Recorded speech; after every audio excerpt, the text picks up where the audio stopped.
Step wise तो नहीं है ना? नहीं, स्टेप वाइज एलिमेंट्स हैं किसी भी ऑर्डर में. Did I answer your question? Yeah. ये बांटना समझ आ गया? हाँ, सर इसका पर्पस क्या हमारा बांटना था? ये आपको when you're planning your negotiation, you prepare. ठीक है, हमारे पास तो सेलर है दूसरा, ये मैं उसके सॉरी बायर है, हम उससे बात कर लेंगे. हाँ. पर उसका तो मुझे नहीं पता कि उसके पास अभी है या नहीं है. वो कोई बात करने से मालूम आइडिया लग जाता है.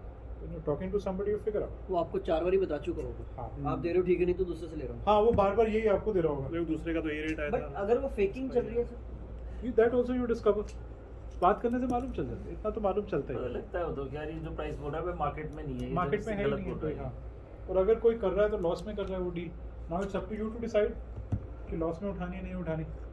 देखो कॉन्शियस चॉइस तो हो सकती है ना कि I am picking it on loss because मेरा एंड मोटिवेशन है कि मुझे एक कोई लॉन्ग टर्म रिलेशनशिप इसके साथ बनानी है. ये डील मुझे उठानी पड़ेगी लॉस में बट इवेंचुअली प्रॉफिट होगा. यू हैव अ गोल. हाँ जी. जब भी हम प्राइस नेगोशिएशन की बात करते हैं in FMCG kind of scenario where you are not directly communicating with the buyer on price, आप अपने मार्केट की गट फील से या रिसर्च से डिसाइड करते हो, then does negotiation play a role over there और it's a pricing strategy? Not with the end consumer. End consumer के साथ ट्रांजैक्शन चल रही है आपकी. वहाँ नेगोशिएशन का स्कोप नहीं है ना. वो 100, 200, 500, 1000 रुपए की चीज़ खरीद रहा है. क्या नेगोशिएट करो? Negotiation, if you are an FMCG company, you will have to do with the distributor. Or if there is a category retailer, बड़ा retailer है जो ज़्यादा माल खरीदता है, उसके साथ negotiation करने का फायदा. End consumer से negotiate करके क्या करोगे?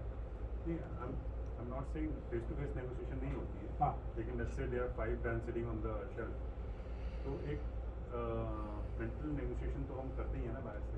ये परसीव वैल्यू इसकी, अब ये एक्स जो प्रोडक्ट है. That's marketing. That's not negotiation. Negotiation होने के लिए there have to be two parties who are interacting. जब तक वो इंटरेक्शन नहीं हो रहा है तो नेगोशिएशन नहीं होगा. ऑप्शंस पे मेरा क्वेश्चन है सर. हाँ जी.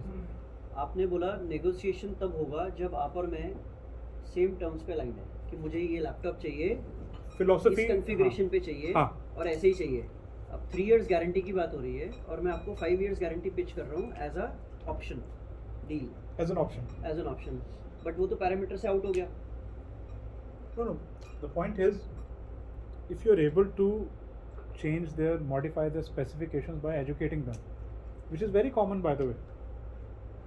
क्या होता है जब भी बायर होता है ना, तो सेलर उसको एजुकेट करता है हमेशा.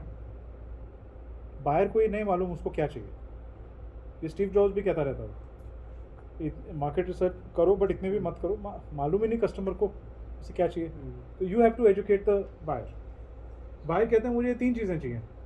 आप उसे कहते हैं यार ये 3 किसी काम की नहीं है जब तक ये चौथी नहीं होगी. अच्छा ओके, तो मैं अपनी स्पेसिफिकेशंस को ब्रॉडर कर देता हूँ. Right, you educate, but if they refuse to get educated you can't do anything. Then it is what it is. Sir इसमें timings that is why we are giving them multiple options. Multiple और options. ये भी ले सकते हैं. हाँ. Otherwise वो कहेगा एनफोर्स कर रहे हैं. एनफोर्स कर रहे हैं कि ये वही दे रहे हैं जो ये देना चाहते हैं. सॉरी. जो टाइमिंग्स वाला ऑप्शन आता है sir in a negotiation, it is very important कि हाउ यू टाइम इट, हाँ. When do you time it, हाँ. When you make an offer, how much time you hold it. वो communication का part है. वो communication का part है. वो कम्युनिकेशन का पार्ट है. And again it's largely intuitive in nature. So you are only able to play these games of timing if you have alternatives with you. Otherwise आप वो गेम नहीं खेल पाओगे. Otherwise you're playing poker. You're a poker face. You're trying to fake the situation. In business deals it gets caught very easily. 1-2 meeting के बाद समझ आ जाता है कि कोई नहीं है. But let's say if I'm a startup and I have 6 offers, 6 term sheets, उसमें से 3 ऐसी हैं जो I really want. जैसे शार्क टैंक में कोई 6 लोगों ने offer they the.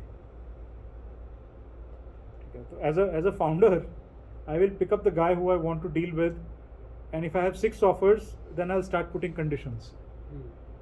You have to be intelligent, right? You can't be foolish in this and say यार एक ही ऑफर है और उसी में मैं conditions लगा रहा हूँ। क्या जा यार तू, एक तो मैं तेरे को पैसे दे रहा हूँ, ऊपर से तो टाइम भी सेट कर रहा है।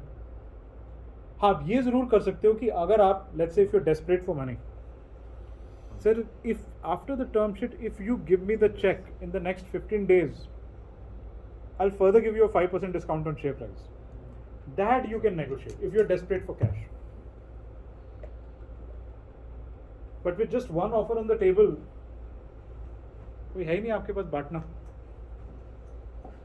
you're going to get into trouble. Either you'll be squeezed really badly, or the deal will not go through. Yeah? Does it make sense? Are we clear so far? Yes. Okay, 4 rules of effective negotiation.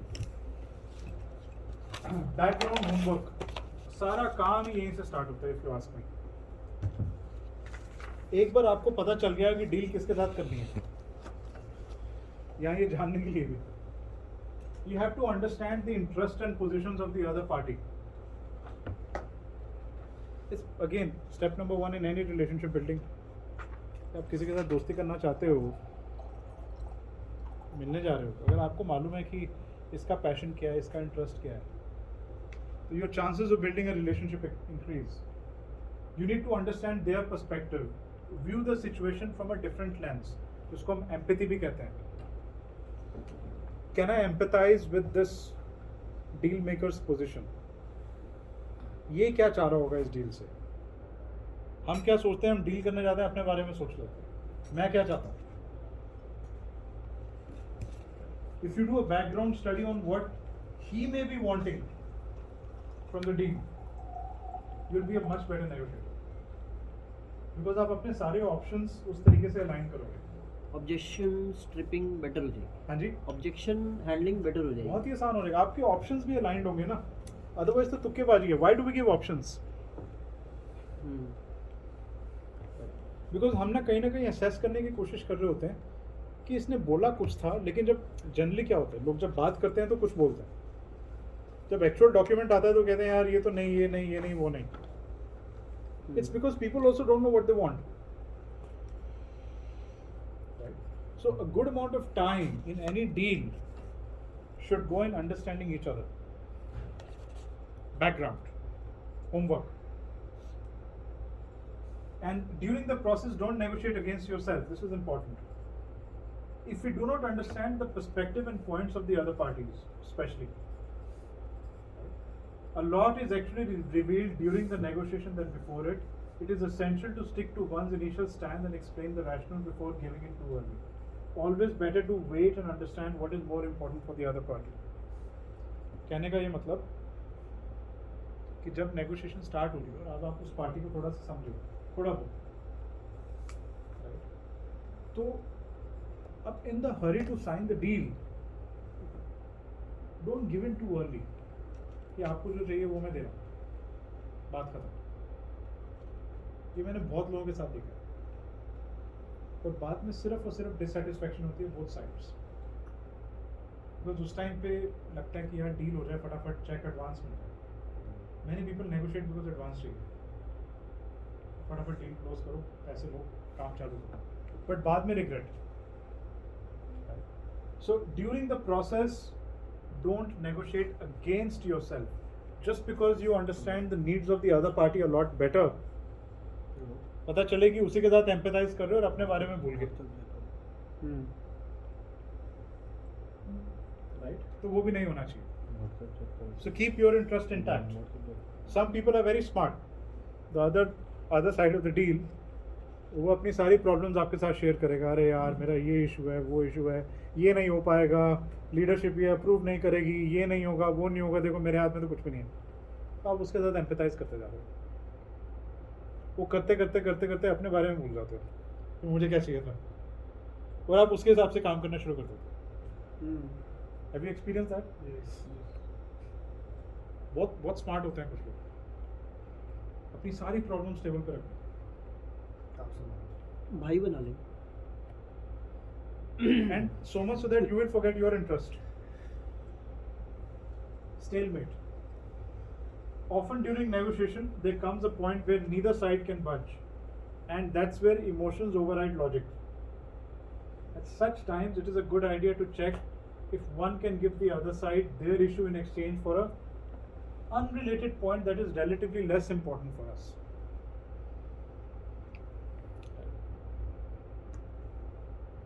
So stalemates don't lead you anywhere. If you're still genuinely keen on closing a deal, and it's a fair deal है उसके बाद stalemate है, तो कोई एक ऐसा point जो उसके लिए इंपॉर्टेंट है वो दे दो उसे, फ्री में नहीं, उसके बदले में कोई और छोटी चीज जो आपके लिए इंपॉर्टेंट है वो मांग लो. Generally it breaks the stalemate. To close or not to close, it is important to be honest and straightforward while negotiating and realize that it is okay for the other party to walk away if they do not like the terms. It is essential to communicate what we can and cannot do and understand it's okay if it does not work. So again, be ready to walk away. Sometimes we feel that if we have negotiated for so long, अब तो close ही करना चाहिए. एक psychological pressure सा आ जाता है. यार इतने समय से लगे हुए डील, तो क्लोज हो रहा है तो अच्छा है. It's okay to walk away even at the final nth moment. If you feel the deal is not fair, अभी भी कुछ गड़बड़ है, और सामने वाला वो गड़बड़ को एड्रेस करने के लिए तैयार नहीं है, it's okay to walk away. Don't put this mental pressure on yourself कि I have to now do the deal. 6 महीने हो गए, करना ही है यार, अब इसको क्लोज आउट फटाफट क्लोज करो, काम चालू करो. नहीं, इफ यू स्टिल फील कि नहीं यार अभी फेयरनेस नहीं आई है, तो छोड़ दो उसको. So these are some rules. Okay, very quickly, just a little bit theory about the types of negotiations, right? So there's something called as a distributive negotiation. कहने का मतलब parties compete over the distribution of a fixed pool of value. Right? 100 रुपए हैं, आधे मतलब किसी और ratio में डिवाइड करना है. Right? This type of negotiation is also known as zero sum or win lose. मतलब limited pool है अपने पास, where gains by one party represent the other party's loss. For example, where your company wishes to enter a contract with an IT service provider, your company would like to avail the best services at the lowest cost. Okay? On the other hand, IT service provider would like to render minimum services at the highest cost. ये दोनों अपना खर्चा कम कर रहे हैं, वो बढ़ाना चाह रहे हैं, वो काम बढ़ाना चाह रहा है, जो बायर है पैसे कम देना चाह रहा है. मतलब किसी का फायदा होगा, किसी का नुकसान. Most contracts fit into this distributive thing. In the end, either of the two approaches will be chosen, and one party's gain will ultimately result in the loss of the other. ऐसा होता है. Now you need to figure out if you're on the losing side or the winning side, and be aware of it. Loss or less profit, less profitable. मतलब कि zero sum है ना, कि इसको मुझे ज़्यादा चीज़ें देनी पड़गी, इसने मुझे पैसे कम दिए. हमेशा माइंड में यही रहता है. तो जो खरीदने वाला है उसको लगता है यार मुझे कम मिला, पैसे ज़्यादा ले लिए. It's never a complete game. Integrative negotiations are where there's a big chance of a win-win situation because यहाँ पर more than one issue is to be negotiated. So parties can trade off